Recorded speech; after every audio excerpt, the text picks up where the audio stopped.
Bismillahirrahmanirrahim. Assalamualaikum warahmatullahi wabarakatuh. Alhamdulillah wassalatu wassalamu ala Rasulillah wa ala alihi wa sahbihi wa man walah. Mari teman-teman kita lanjutkan bertemu kembali dengan saya Ahmad Barakah Al-Zuhri, mahasiswa program studi Ilmu Al-Quran dan Tafsir Institut Darul Quran Jakarta. Teman-teman yang dirahmati Allah Subhanahu wa taala, pada kesempatan kali ini kita akan bersama-sama bahas terkait salah satu ilmu yang kita pelajari dalam rangkaian ilmu ulumul hadis, yaitu kita sebut dengan ilmu ma'anil hadis. Teman-teman yang dirahmati Allah Subhanahu wa taala, ketika kita membaca sebuah hadis, biasanya hal pertama yang kita lakukan adalah membaca terjemahannya, begitu ya. Misalnya Rasulullah bersabda tentang kejujuran, kita akan membaca Arabnya, kemudian kita coba baca terjemahannya dan berusaha untuk memahaminya. Lalu setelah itu kita merasa bahwasanya kita sudah memahami hadis tersebut, sudah mengetahui arti kalimatnya. Namun pertanyaannya, apakah memahami arti terjemahan hadis itu berarti kita sudah memahami maksud Rasulullah secara utuh? Belum tentu ya. Karena di setiap hadis tidak hanya berdiri atau terdiri dari rangkaian kata-kata, tetapi juga lahir dari berbagai macam gaya bahasa ya, disampaikan juga pada kondisi tertentu, kemudian juga kepada orang-orang tertentu, dan juga dengan tujuan tertentu. Nah, apabila kita hanya memahami bunyi teksnya tanpa memerhatikan konteksnya, maka ada kemungkinan kita kurang tepat dalam menangkap pesan yang sebenarnya disampaikan oleh Rasulullah SAW. Disinilah pentingnya ilmu ma'anil hadis. Nah, apa itu ilmu ma'anil hadis? Nanti kita akan bahas di slide-slide berikutnya ya. Baik, di slide pertama kita disajikan statement ataupun question ya. Mengapa terjemahan saja tidak cukup begitu? Mengapa terjemahan saja tidak cukup? Sebelum kita bahas definisi ilmu ma'anil hadis, kita perlu memahami terlebih dahulu mengapa ilmu ini diperlukan. Di sebelah kiri terdapat ilustrasi seseorang yang hanya membaca teks hadis. Pada bagian di bawah juga dijelaskan bahwasannya membaca hadis secara tekstual tanpa memahami konteks beresiko menimbulkan kesalahan dalam mengambil kesimpulan. Mengapa demikian? Ya, karena sebuah kalimat seringkali memiliki makna yang dipengaruhi oleh keadaan, atau sebuah kalimat itu maknanya biasanya dipengaruhi oleh latar belakang begitu ya. Hal ini juga tentu berlaku pada sabda Rasulullah SAW. Kemudian pada bagian kanan dijelaskan bahwasannya hadis disampaikan dalam lingkungan masyarakat Arab dengan kondisi sosial yang berbeda pastinya. Oleh karena itu, ketika mempelajari hadis, kita juga perlu memperhatikan hal-hal yang penting diantaranya itu situasi khusus yang melatar belakangi hadis, bahasa kiasan atau metafora yang sering digunakan dalam bahasa Arab, dan juga perlunya pemahaman yang lebih mendalam, bukan sekedar memahami terjemah harfiahnya. Teman-teman yang dirahmati Allah Subhanahu wa taala, inilah alasan mengapa mempelajari hadis membutuhkan ilmu khusus. Ya, tujuannya bukan untuk mempersulit pemahaman hadis, tetapi justru dengan ilmu itu kita supaya tidak keliru memahami dan juga mengamalkan hadis Rasulullah SAW. Karena semakin tepat kita memahami maksud beliau, tentu semakin tepat pula kita mengamalkan sunnah dalam kehidupan sehari-hari. Baik, kita sudah mengetahui bahwasanya terjemahan saja itu nggak cukup begitu ya untuk memahami hadis. Nah, pada slide berikutnya coba kita mengenal dari ilmu mengenal hadis dari segi definisi terlebih dahulu ya, sebagai salah satu disiplin ilmu ulumul hadis. Apa itu ma'anil hadis? Di sini kita bisa uh, perhatikan bahwasanya secara bahasa ma'ani itu merupakan bentuk jamak dari makna, yang berarti ya makna-makna atau maksud ataupun pesan yang terkandung di dalam sebuah ucapan begitu ya. Artinya fokus pembahasannya bukan pada bunyi sebuah kalimat, tetapi pada pesan yang ingin disampaikan melalui kalimat tersebut atau melalui hadis tersebut. Misalnya ada dua orang yang dapat mengucapkan kalimat yang sama, tetapi memiliki maksud yang berbeda karena situasi dan tujuannya juga berbeda. Yang kedua, setelah ma'ani, kita coba analisis kata hadis. Ya, kita sudah lama mendefinisikan ini ya. Hadis adalah segala sesuatu yang tentunya disandarkan kepada Rasulullah SAW dari perbuatan sampai dengan sifat maupun ciri-ciri fisik beliau. Itu sudah kita bahas. Jadi ketika kedua ini kita gabungkan yaitu mengenai hadis, jadi fokus kajiannya bukan lagi sekedar menghafal teks hadis, tetapi memahami makna dan pesan yang terkandung di dalam hadis Rasulullah SAW. Adapun secara istilah, pada bagian bawah dijelaskan bahwasanya ilmu ma'anil hadis adalah cara memahami maksud dan kandungan hadis Nabi dengan memperhatikan berbagai aspek, seperti bahasanya, konteksnya, keadaan ketika hadis disampaikan, dan tujuan Rasulullah menyampaikan hadis tersebut. Artinya ketika para ulama mempelajari sebuah hadis, mereka tidak langsung bertanya apa arti kalimat ini, tetapi mereka juga mempertanyakan mengapa Rasulullah mengucapkannya, kepada siapa hadis itu disampaikan, dan dalam kondisi apa. Pertanyaan-pertanyaan inilah yang akan menjadi inti dari pembahasan ilmu ma'anil hadis. Baik, setelah kita ketahui terkait definisi ma'anil hadis, kita akan melihat sebuah ilustrasi yang sangat menarik, yaitu fenomena gunung es. Melalui ilustrasi ini kita akan memahami bahwasanya teks hadis yang kita baca sebenarnya hanyalah bagian kecil dari keseluruhan makna yang Rasulullah sampaikan melalui sabdanya. Berikut gambarnya ya. Ada sebuah gunung es di mana ada permukaan dan juga ada bagian bawah ya. Nah, bagian permukaan itulah yang berupa teks, artinya yang terlihat begitu ya.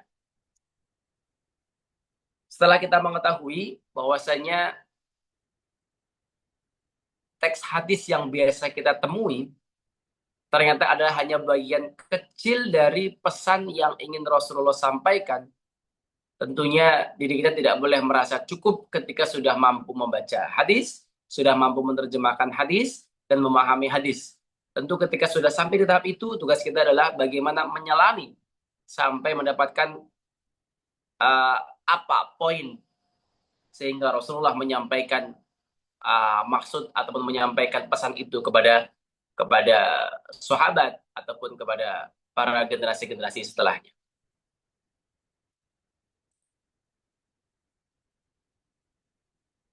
Nah, setelah kita mendapatkan ilustrasi dan juga memahami bahwasanya teks hadis itu hanyalah sebagian kecil dari apa yang disampaikan Rasulullah melalui sabdanya, berikut kita akan mempelajari unsur-unsur apa saja yang harus diperhatikan agar kita dapat menggali makna secara benar menurut metode para ulama. Nah, di sini ada 3 pilar ruang lingkup ma'anil hadis. Artinya ma'anil hadis ini memiliki beberapa pilar ya, di antaranya 3 ini. Pilar pertama yaitu analisis teks, pilar kedua yaitu analisis konteks, dan pilar yang ketiga yaitu analisis tujuan. Coba kita elaborasi satu persatu ya. Pilar pertama analisis teks atau linguistik. Pada tahap ini para ulama mengkaji bahasa yang digunakan oleh Rasulullah SAW. Mereka memperhatikan arti kosakatanya, susunan kalimat-kalimatnya, gaya bahasanya, serta kemungkinan adanya makna kiasan atau majas yang Rasulullah sampaikan. Hal ini penting karena bahasa Arab memiliki kekayaan makna. Satu kata bisa memiliki arti yang berbeda-beda tergantung konteks penggunaannya. Oleh karena itu, memahami bahasa hadis dengan benar merupakan langkah awal agar kita tidak salah dalam menangkap pesan Rasulullah SAW. Mulai pilar yang kedua, yaitu analisis konteks. Pilar yang kedua, artinya para ulama tidak hanya bertanya apa sih bunyi hadis ini, tetapi juga bertanya dalam keadaan apa Rasulullah menyampaikan ini, kepada siapa Rasulullah menyampaikan atau berbicaranya, peristiwa apa yang sedang terjadi ketika hadis ini disampaikan, dan selain itu. Nah, disinilah pembahasan asbab al-wurud menjadi sangat penting. Karena konteks membantu menjelaskan latar belakang munculnya sebuah hadis. Dengan mengetahui konteksnya, kita dapat memahami mengapa Rasulullah menyampaikan sabda tersebut dan kepada siapa pesan itu ditujukan. Kemudian pilar yang ketiga, yaitu analisis tujuan. Setelah mengetahui teksnya, setelah mengetahui konteksnya, para ulama kemudian mencari apa tujuan syariat di balik sabda Rasulullah ini. Mereka tidak berhenti pada makna harfiah, tetapi berusaha menangkap nilai-nilai yang ingin diwujudkan, seperti menjaga agama, menjaga jiwa, menegakkan keadilan, membentuk akhlak, ataupun yang lainnya. Dengan demikian, hadis tidak hanya dipahami sebagai informasi, tetapi juga sebagai pedoman hidup bagi umat Muslim. Kemudian, setelah kita mengetahui terkait pilar-pilar dari ilmu ma'anil hadis, sekarang kita coba gali terkait 4 metode analisis para ulama. Jadi tadi kita sudah mengetahui ruang lingkup hadis, sekarang kita masuk pada pembahasan mengenai bagaimana para ulama itu menganalisis sebuah hadis. Pada slide ini dijelaskan bahwa para ulama tidak memahami hadis hanya dari satu sisi ya. Mereka menggunakan 4 metode analisis itu agar mana hadis yang diperoleh tidak terpisah dari Al-Quran. Tidak dipahami secara sepotong-sepotong dan tetap sesuai dengan tujuan syariat. Yang pertama, verifikasi dengan Al-Quran. Kita semuanya tahu bahasanya Al-Quran merupakan sumber utama ajaran Islam. Sedangkan hadis berfungsi menjelaskan, merincikan apa yang ada di Al-Quran. Karena itu, pemahaman terhadap hadis tidak boleh bertentangan dengan prinsip yang ada di Al-Quran. Namun, yang dimaksud bukan berarti hadis langsung ditolak ketika sekilas tampak bertentangan, tampak berbeda dengan sebuah ayat. Para ulama akan meneliti terlebih dahulu apakah perbedaan tersebut hanya terjadi karena pemahaman yang kurang tepat, konteks yang berbeda, atau adanya penjelasan khusus dari hadis terhadap ayat yang masih umum. Jadi verifikasi Al-Quran berfungsi sebagai tolak ukur utama agar pemahaman hadis tetap berada dalam kerangka ajaran Islam secara keseluruhan. Yang kedua, mengumpulkan hadis-hadis yang terkait begitu ya. Para ulama tidak memahami sebuah hadis secara terpisah. Mereka akan kumpulkan seluruh hadis yang berbicara tentang sesuatu yang sama, kemudian membandingkannya. Mengapa hal ini penting? Karena terkadang satu hadis hanya menjelaskan satu bagian, sedangkan hadis yang lain menjelaskan syarat, pengecualian, atau keadaan yang berbeda. Apabila hanya satu riwayat yang dibaca, pemahaman yang kita tangkap akan tidak lengkap. Namun ketika seluruh hadis yang berkaitan dikumpulkan, barulah gambaran persoalan menjadi utuh. Jadi satu hadis tidak boleh dipisahkan dari jaringan riwayat lain yang menjelaskan tema-tema yang sama. Yang ketiga, menganalisis asbab al-wurud. Berikutnya adalah meneliti sebab, peristiwa, atau kondisi yang melatar belakangi munculnya hadis. Pembahasan ini sudah kita pelajari di materi sebelumnya. Dengan mengetahui asbab al-wurud, para ulama dapat memahami mengapa hadis ini disampaikan, kepada siapa hadis ini disampaikan, dan apakah sabda tersebut bersifat umum atau berkaitan dengan kondisi tertentu saja. Jadi sebab asbab al-wurud ataupun asbab al-wurud ini membantu mencegah seseorang menerapkan jawaban khusus kepada semua keadaan secara sembarangan. Yang keempat, yaitu menyelaraskan dengan tujuan syariat. Setelah memeriksa Al-Quran, mengumpulkan hadis terkait, dan memahami konteksnya, para ulama juga melihat tujuan besar dari syariat tersebut. Pada slide disebutkan beberapa nilai utamanya, yaitu keadilan, kemaslahatan, dan kebaikan. Artinya hadis tidak difahami dengan cara yang justru menghasilkan kezaliman atau merusak tujuan luhur Islam. Namun, penyelarasan tujuan syariat juga bukan berarti seseorang bebas menafsirkan hadis sesuai keinginannya. Tujuan syariat harus ditemui melalui Al-Quran, Sunnah, dan metodologi para ulama. Bukan hanya berdasarkan perasaan pribadi. Atau bisa kita simpulkan, keempat metode ini menunjukkan bahwasanya memahami hadis merupakan proses yang sistematis. Para ulama memeriksa kesuciannya, para ulama memeriksa kesesuaiannya dengan Al-Quran, mengumpulkan hadis-hadis yang setema, kemudian meneliti asbab al-wurudnya, sampai melihat tujuan syariat yang ingin diwujudkan. Dengan cara ini, hadis dapat dipahami secara utuh, tepat, dan tidak terlepas dari keseluruhan ajaran Islam itu sendiri. Nah, berikutnya kita akan melihat resiko ya. Resiko yang terjadi apabila hadis itu diterapkan tanpa ilmu dan tanpa memahami konteksnya. Teman-teman yang dirahmati Allah Subhanahu wa taala, apa yang akan terjadi jika seseorang langsung mengamalkan hadis tanpa memahami cara para ulama memandangnya? Jawabannya tentu dapat dilihat pada slide berikut ya. Di sini resiko penerapan tanpa ilmu. Perhatikan pada alur gambar sebelah kiri, semuanya berawal dari satu hal yang sama, yaitu sama-sama dari Rasulullah yang menyampaikan suatu perintah ataupun larangan. Namun setelah itu ada dua cara yang berbeda dalam memahaminya. Jalur pertama hanya melihat kata-katanya. Pada jalur yang berwarna merah ini dijelaskan bahwasanya seseorang hanya melihat bunyi hadis tanpa memahami konteks, tujuan, ataupun keadaan ketika hadis tersebut disampaikan.